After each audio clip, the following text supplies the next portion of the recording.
Lord Jesus. Sige po, ihanda po natin ang ating mga puso, ang ating mga kaisipan. Ituon lamang po natin ito sa pagpupuri at pagsamba sa ating Panginoong Yesus, sapagkat siya ay walang kapantay. Kanya lamang ang lahat ng papuri. Hallelujah! Umawit ka na may kagalangan, kapatid. Yan ay para sa ating Diyos. Hallelujah! Purihin ka aming Panginoong Yesus.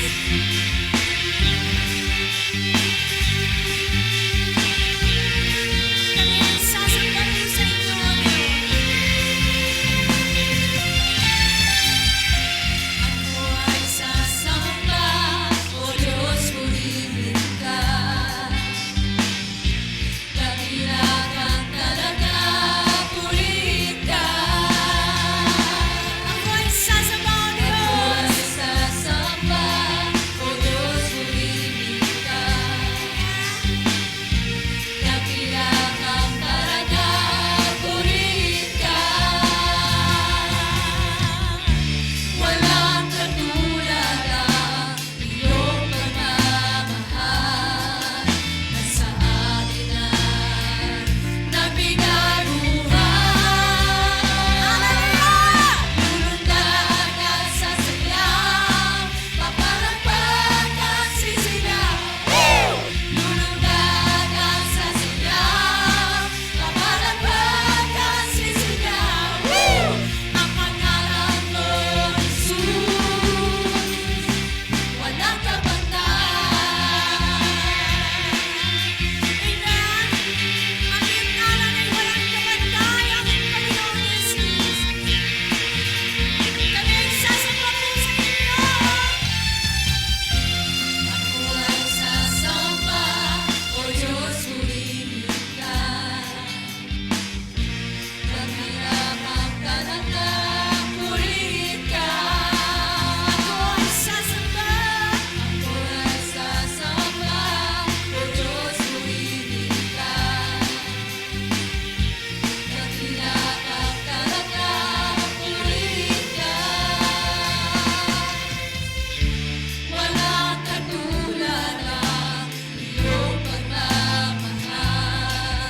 Nasa akin ay nagbigay buhay.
Salamat po, Panginoon.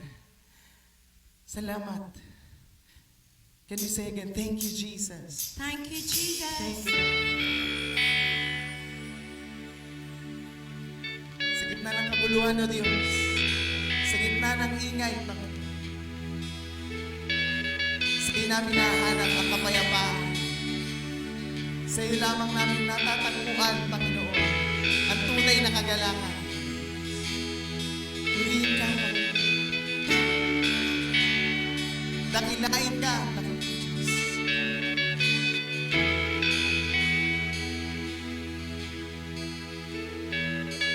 Sa gitna ng kaguluhan, ang tinig mo ay hanap. Sa templo mo banal, may bagong kagalakan.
Praise the Lord.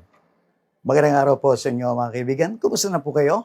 I hope you're all ready and excited para makinig ng bagong mensahe ni Lord para sa araw na ito. Bilang introduction mga kaibigan, meron pa tayong kasabihan ng mga tao, no man is an island. Na ang kalugan po, wala pong tao na kayang mabuhay sa kanyang sarili lamang. Kakailanganin po niya ang pagsama at tulong ng kanyang kapwa-tao. Now, sa ating po mga buhay, marami po tayong nakakasama. May mabubuti, pero meron din pong mga masasama. Kaya kailangan po natin maging maingat dahil kaya po nilang ma-impluwensya ng ating mga buhay either positively or negatively. Ngunit, sa lahat po ng ating pwedeng makasama, mayroong bukod tangi dahil po doon sa dami na maaari niyang gawin sa ating pong mga buhay. Sino po siya? Pag-usapan po natin siya at ang kanyang mga gawa dito sa aking pong mensaheng pinamagatang ang pinakamahalagang kasama. Basahin po natin itong aklat ng Exodus chapter 33, 15 to 17. It reads, sinabi ni Moises, kung hindi ninyo kami sasamahan, wag na po ninyo kaming paalisin dito. Sapagkat kung hindi kayo sasama sa amin, paano malalaman ng lahat na kami po ay inyong kinalulugdan? Kung sasama kayo sa amin, maliwanag na kami naiiba sa lahat ng mga bansa. Sige, gagawin ko ang hiling mo sapagkat ako'y nalulugod sa iyo at kilalang kilala kita, sabi ni Yahweh. Ang usapan po ay sa pagitan ng Diyos at ni Moises. Sa ating pong binasa, meron pong ipinapakitang pag-aalala itong si Moises na baka hindi po sila samahan ng Diyos. Bakit po? If you read the earlier chapter 32, mababasa po natin na gumawa ng guyang ginto ang mga Israelita in the absence of Moses. At sinamba po nila ito, ginawa nilang kanilang Diyos-Diyosan. Isang bagay na naging kasuklam-suklam para sa ating Diyos. Ngunit, kung pag-uusapan natin mga kaibigan, bakit nga po ba ganoon na lamang ang pagpipilit nitong si Moises na samahan sila ng Diyos? Sagutin po natin ito as we proceed dito po sa ating mga aralan. Now, dito po sa maikling passage na ating binasa, let me just share to you 3 important lessons. And this is the first lesson. Ang pinakamahalagang kasama, walang iba kundi ang Diyos. Kung babalikan po natin yung ating text, ang sabi po ron, sinabi ni Moses, kung hindi ninyo kami sasamahan, wag na po ninyo kaming paalisin dito. Now, marami pong maaaring hingiin ito pong si Moises. Maaring humingi siya na maraming mga kabayo, karwahing pandigma na isang malaking army para makarating po doon sa lupang pangako. Pero hindi po ito ang hiningi ni Moises. Ang hiningi po niya yung pagsama ng Diyos. And I say, dapat ito rin po yung ating hinihingi maging dito sa ating kapanahunan. Bakit nga po ba hindi? Dahil ang Diyos po ang may plano, malasakit, at kapangyarihan dalhin tayo sa kanyang lupang pangako. Opo, meron pong lupang ipinangako ang Diyos para doon sa mga Israelita at maging para sa atin din po mga kaibigan. Kung babalikan naman po natin yung Exodus 3:17, ang sabi po ron, dahil dito, ilalabas ko sila sa bansang iyon na nagpapahirap sa kanila. Dadalhin ko sila sa isang mayaman at masaganang lupain. Ang lupain ng mga Kananeo, ng mga Hiteo, ng mga Amoreo, ng mga Perizeo, ng mga Hibita at ng mga Jebuseo. Again, ito po ay usapan sa pagitan ni Lord at ni Moises. Nung first time po siyang tawagin at nagpakita si God doon po sa burning bush. At doon po siya isinugo ng Lord para kaunin mula Ehipto yung pong mga Israelita at dalhin doon sa lupang pangako doon po sa Kanaan. Malinaw po kay Moises kung kanino yung plano at ito po ay sa Diyos. Bagamat may konti siyang alam doon sa plano ng Lord, hindi po niya alam yung buong plano ng Diyos. As a matter of fact, hindi po niya alam kung saan yung lugar na pagdadalhan sa kanila ni Lord. At alam po niya, without the presence and the guidance of God, malabo po sila makarating doon sa lupang pangako. Kaya pinipilit po niya, samahan ninyo kami. Now listen now mga kaibigan, naniniwala rin po ba tayo? May magandang plano ang Diyos sa ating po mga buhay? Meron po siyang Jeremiah 29:11, specifically para sa atin din. I believe, bawat isa sa atin na tinawag ng ating Diyos, meron po magandang plano si Lord sa atin. Pero kinakailangan po natin ang kanyang pagsama upang ating pong malaman, upang ating malakaran. Kaya nasahin po natin ang presensya ng Diyos sa ating pong mga buhay. Now, pangalawang dahilan, mga kaibigan, bakit si God ang pinakamalaga po nating kasama? Dahil ang Diyos po ang siyang tunay na makapag-iingat sa atin. Consider po yung Exodus chapter 14, verses 13 and 14. Now, ang sabi po dito ni Moises, lakasan ninyo ang inyong loob, huwag kayong matakot, tignan na lang ninyo kung paano kayo ililigtas ngayon ni Yahweh. Hindi na ninyo muling makikita ang mga Ehipsyong iyan. Ipagtatanggal kayo ni Yahweh, pumanatag lamang kayo. Ano po itong sitwasyon na ito? Nasukol po sila doon sa dagat na pula, mga kaibigan, at naroon naman po hinahabol sila ng mga Ehipsyo para muling ibalik sa pagiging mga alipin. But we know the story, mga kaibigan, gumawa na superhighway ang Lord doon sa dagat na pula kung saan nakatawid at naligtas ito pong mga Israelita. At marami pong mga pagkakataon, marami silang mga pinagdaanan na labanan. Ngunit in all of those, binigyan po sila ng tagumpay ni God.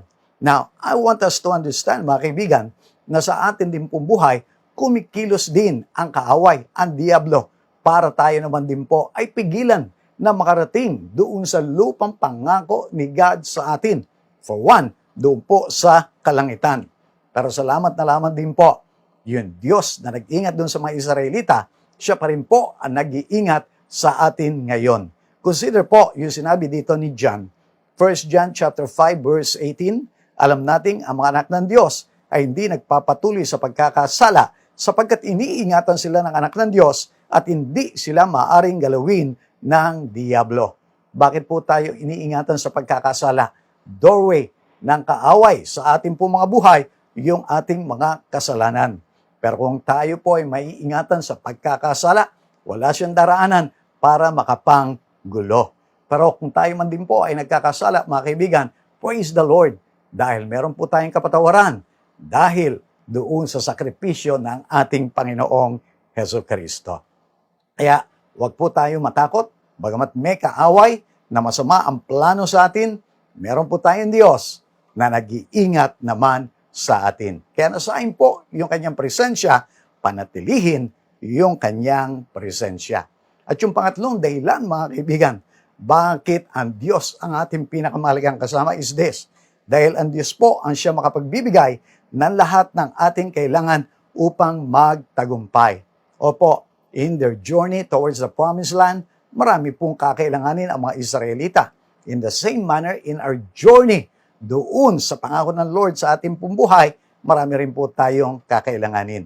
Pero consider, ito pong sinabi ng Deuteronomy chapter 29 verses 5 and 6. 40 taon ako nanguna sa inyo sa ilang, hindi kailanman nasira ang inyong kasuotan, ninapudpod ang inyong sandalyas. Wala kayong pagkain o inumin, ngunit binigyan kayo ni Yahweh upang malaman ninyong siya ang ating Diyos. Alam po ba ninyo, ang sabi po ng mga commentators, there were about 2 million Israelites who went to the desert, mga kaibigan.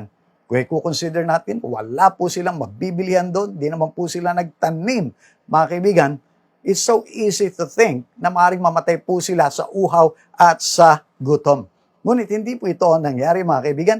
Pinakain sila ng mana, kumain po sila ng mga karne ng ibon, uminom po sila ng tubig mula doon sa bato. Hindi rin po nasira yung kanilang mga damit, yung kanilang mga sandalyas. The Lord provided for everything that they need. And the same God, mga kaibigan, na nag-provide sa mga Israelita is also the same God na ating pong tinatawagan ngayon. Kaya hindi po tayo dapat nag-aalala. And the good news is, mga kaibigan, sabi nga po ng Pilipos 4:19, buhat sa hindi mauubos na kayamanan ng Diyos, ibibigay niya ang lahat ng inyong kailangan sa pamagitan ni Kristo Jesus. Now, as Christians, we have the Lord Jesus with us, mga kaibigan. At siya po yung nagbibigay na lahat ng ating mga pangangailangan. Kaya mga kaibigan, kung kasama po natin ang ating Diyos, wala po tayong dapat ipag-alala na baka tayo mauhaw, magutom, o ma-short sa ating mga pangangailangan. The Lord is going to provide for His people. Amen po ba? Magtiwala lamang tayo. Now, kung tama rin po ang ating paghahanap ng Kanyang presensya, I say, mararanasan po natin ang Diyos. At bakit ko po ito sinasabi? Now, tayo po bilang mga tao, ayaw po nating sumama kapag alam natin na yung tao na gusto sana nating samahan, ayaw naman sa atin. Now, I want us to understand, hindi rin po ipagpipilitan ni God yung Kanyang presensya sa ating po mga buhay kung ayaw natin. Kung hindi po natin siya wini-welcome. Now, how do we show na hindi po natin siya wini-welcome? Kapag hindi po natin siya pinapansin o binibigyan ng panahon. Like, hindi natin binabasa yung Kanyang salita, hindi tayo nakikipagkwentuhan o nananalangin, wala tayo doon sa lugar ng Kanyang pananambahan. Listen mga kaibigan, nakikita po ito, we can be so busy on so many things. Marami po tayong mga napapanood sa TV, doon po sa ating po mga computers or cellphones mga kaibigan. Pero how many times na tayo po ay nanood ng ating mga worship and preaching videos? Now, nakakalungkot po kung hindi po natin nagagawa ang mga bagay na yan. Pero mga kaibigan, I want us to be encouraged na kung gaya naman po no salmista, yung ating paghahanap sa Kanya, gaya dito sa awit 42, wherein it reads, kung paanong batis ang siyang hanap ng usa, gayong hinahanap ang Diyos ng uhaw kong kaluluwa. Nananabik ako sa Diyos na buhay.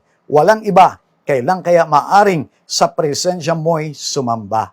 At I want us to understand, mga kaibigan, na may promise ang Lord. Kung ganito yung uri ng ating paghahanap sa Kanya, sasama siya sa atin. Consider in Jeremiah 29 verse 13, wherein He said, kapag hinanap ninyo ako, ako inyo matatagpuan. Kung buong puso ninyo akong hahanapin. Ang sabi po, buong puso. Dapat po priority talaga ng ating mga buhay, yung mahanap yung presence ni Lord, yung makasama natin si Lord. Hindi bali po, na maaari hindi natin nakakasama, yung marami pong mga tao, pero dapat lagi po nating kasama yung presensya ni Lord. Amen po ba? Now, let me go mga kaibigan, doon sa pangalawang lesson. Dahil hindi naman po natin literal na nakikita o naririnig si Lord, how do we know na kasama nga po natin siya? And this leads me doon sa pangalawang lesson. Patutuo ng presensya ng Diyos sa atin, yung kaibahan po natin doon sa nakakarami. Bakit ko po ito binabanggit? Ang sabi po ni Moises kay God, no sila po ay nag-uusap, kung sasama kayo sa amin, maliwanag na kami na iiba sa lahat ng mga bansa. So how do we know? Nakasama po natin siya, naiiba tayo in the sense na may gabay, pag-iingat at pabor ang Diyos sa atin. Now, paano po ito mga kaibigan? Kung babasahin po natin yung journey ng mga Israelita, meron po mga supernatural, spectacular things na nakita as proof ng pagsama ng Diyos sa kanila. Take for example yung Exodus chapter 13, beginning verse 21. Sa kanilang paglalakbay araw-gabi, patuloy silang pinapatnubayan ni Yahweh. Kung araw ay sa pamamagitan ng haliging ulap, at kung gabi, sa pamamagitan naman ng haliging apoy na tumatanglaw sa kanila. Laging nasa unahan nila ang haliging ulap kung araw at ang haliging apoy kung gabi. Can you imagine mga kaibigan, yung sight ng pillar of cloud sa araw at pillar of fire naman sa gabi? These were supernatural things mga kaibigan that only God can do. Kaya alam po ng mga Israelita at maging ng mga nakakakita sa kanila na sinasamahan po sila ni God. Na kung titignan natin, naroon po yung paggagabay ng Lord using yung pillar of cloud and pillar of fire. Alam po ninyo mga kaibigan, kapag gumalaw po itong pillar na ito, during the day mga kaibigan, gagalaw po sila. Pag pumunta ng kaliwa, kakaliwa sila. Pero pag huminto rin po ito, hihinto sila. And they will pitch in their tents. At kapag Gumalaw po uli yan kahit gabi, gagalaw po uli sila. Pero makita rin natin may purpose. Ito pong pillar of cloud and pillar of fire para sa kanila. Protection po para sa kanila, mga kaibigan. Proteksyon laban doon sa init at lamig ng kanilang environment. Now, I want us to understand, mga kaibigan, na tayo man po ay ginagabayan ni Lord sa pamamagitan ng kanyang presensya. Maaaring hindi na po yung ulap, hindi na yung fire, pero nung kanyang salita, nung presensya ng Espiritu Santo, mga kaibigan, na siyang nangungusap at gumagabay naman sa ating kapanahunan. So we avail natin. Let's read the Word of God. Let's communicate. Let's talk to the Holy Spirit who dwells inside of us. Amen po ba, mga kaibigan? Now, meron pa po tayong pagkakaiba, mga kaibigan, as a proof na kasama natin ang Diyos. Naiiba po tayo in the sense na iba ang ating pag-iisip, kilos, at mga nasain. Meron na po tayong pagpapahalaga at pagsunod sa Diyos. Consider po yung sinabi dito sa Exodus chapter 19, beginning verse 4. Nakita ninyo ang ginawa ko sa mga Ehipsyo. Nakita rin ninyo kung paano dinala ko kayo rito tulad ng isang agilang nagdala sa kanya mga inakay. Kung susundin ninyo ako at magiging tapat sa ating kasunduan, kayo ang magiging bayang hinirang. Ang buong daigdig ay akin, ngunit kayo'y aking itatangi. Kayo'y gagawin kong isang karya ng mga pari at isang bansang banal. Yan ang sabihin mo sa mga Israelita. So, may plan po ang Lord para gawin po silang bansang banal. Gagawin po sila mga pari. Na, kung titignan po natin, we still have the same calling para sa ating mga Christians today. Tinawag pa rin po tayo para maging mga pari, para maging mga banal. Ayon doon sa 1 Pedro chapter 2, verse 9. Now, I want us to understand, pag sinabi pong banal, mga kaibigan, inihiwalay na po tayo para kay Lord. Inihiwalay din po tayo sa kasalanan. So yun po yung ating lakaran, mga kaibigan. And here's the good news, hindi po natin ito gagawin sa sarili lamang nating lakas at kapangyarihan. Dahil sumasama po siya sa atin, through the indwelling presence of the Holy Spirit, we can do these things. Kaya po, ang sabi ng Ezekiel chapter 36, verses 26 and 27, bibigyan ko kayo ng bagong puso at bagong espiritu. Ang masuwayin ninyong puso ay gagawin kong pusong masunurin. Bibigyan ko kayo ng aking espiritu upang makalakad kayo ayon sa aking mga tuntunin at masunod ninyong mabuti ang aking mga utos. What a wonderful companion we have, mga kaibigan. He empowers us para maging banal, para makasunod doon sa mga naisin ng ating Diyos. Paniwalaan po natin at lakaran natin. Amen. Now, unawain din po natin, mga kaibigan, na kung tunay tayong sinasamahan ng Diyos, dapat may mabuting pagbabagong nakikita rin sa ating mga buhay. Kaya magsiyasat na. Dito po sa 2 Korinto chapter 5, 17 and 18, sabi po ni Pablo, kaya't kung nakipag-isa na kay Kristo ang isang tao, isa na siyang bagong nilalang, wala na ang dati niyang pagkatao, salit, ito'y napalitan na ng bago. At ang Diyos ang gumawa ng lahat ng ito. Yung pagiging tunay na born again, mga kaibigan, ay hindi lang po pagpapalit ng dinadalawang simbahan. Dapat po, nagpalit din tayo ng puso, ng ating mga kaisipan, ng ating mga pananalita, gawa, maging layunin sa ating pong mga buhay. Yun po kasi yung calling natin at yun po yung naranasan ng mga early Christians. Now, I know, meron pa man po tayo mga kahinaan ngayon, nakagawa pa man tayo ng kasalanan, but we need to trust that we are all works in process by God. Kaya nga po, narito siya, sumasama sa atin. And He's going to transform us from one level of glory to another level of glory. Amen po ba? Now, listen now, mga kaibigan. Let me go doon sa pangatlong important lesson. At ito po yun, sino yung taong sinasamahan ng Diyos? Wala pong iba, kundi yung kanyang mga kinalulugdan. Bakit ko po sinabi? Ang sabi po dito sa verse 17, sige, gagawin ko ang hiling mo sapagkat ako'y nalulugod sa iyo at kilalang kilala kita. Sabi ni Yahweh. So kung titingnan natin, mga kaibigan, kilalang kilala ni Lord si Moises. Bakit po? Dahil yung kanyang paningin naroon sa taong kanyang kinalulugdan. So huwag ka nag-aalala. Ikaw na lumalakad doon sa kabanalan, doon sa pagsunod kay Lord, the eyes of God are upon you. Amen. Now, pag-usapan natin, bakit po nalulugod si God kay Moises? I believe, kasi po doon sa mga bagay na pinakita niya. One, desire niya ang presensya ng Diyos. Kaya nga po, ayaw niyang umalis without God. Ano pa po?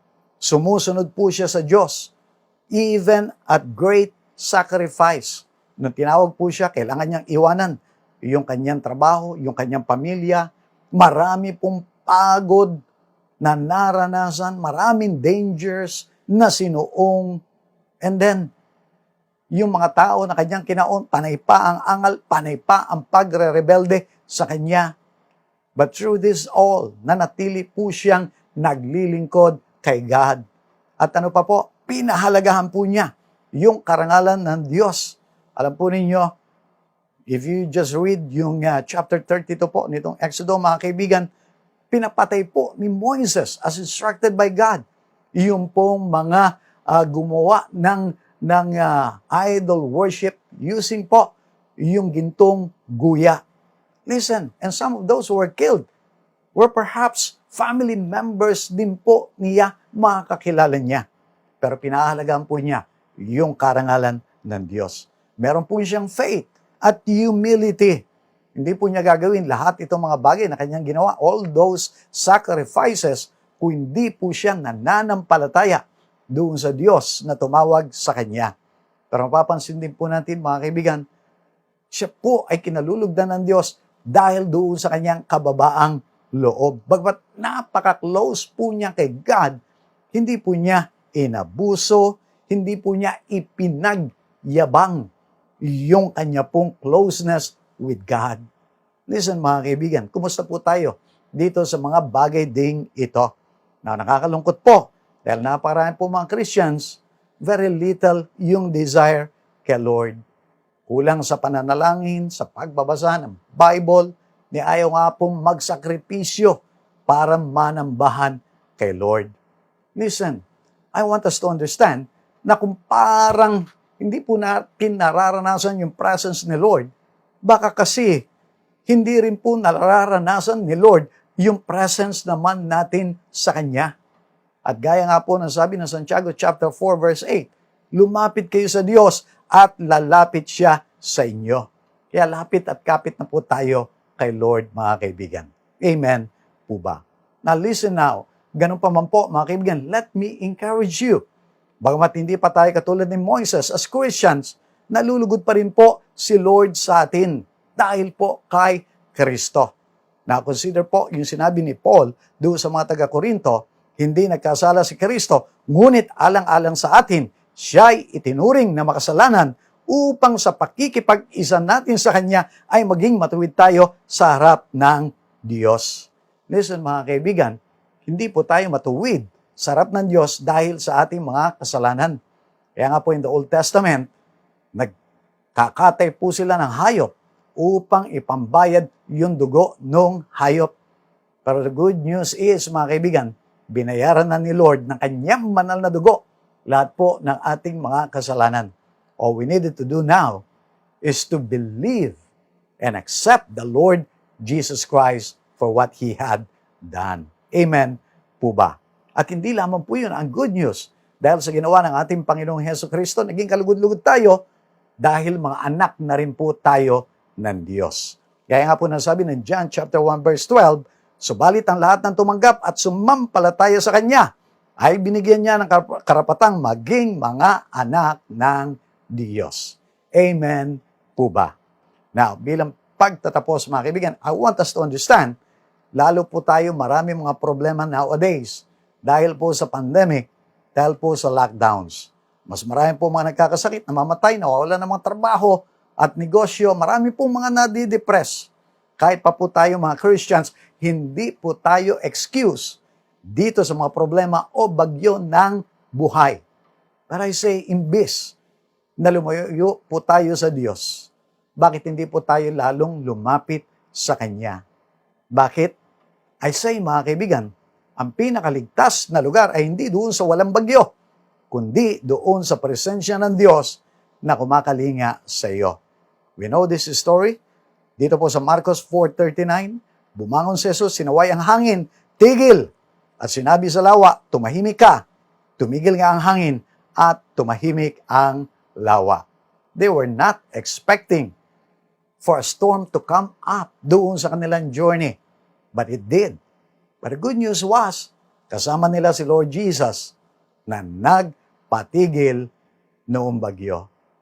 And He is the same Jesus who is with us today, brothers and sisters. Magtiwala lamang po tayo.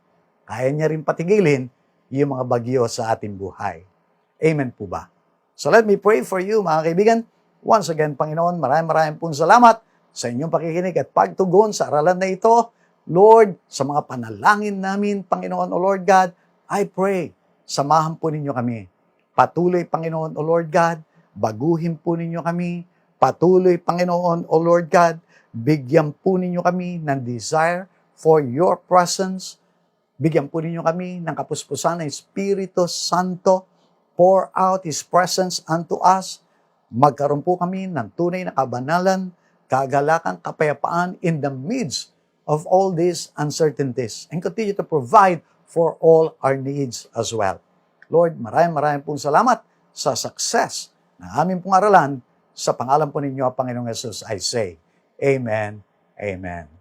God bless everyone.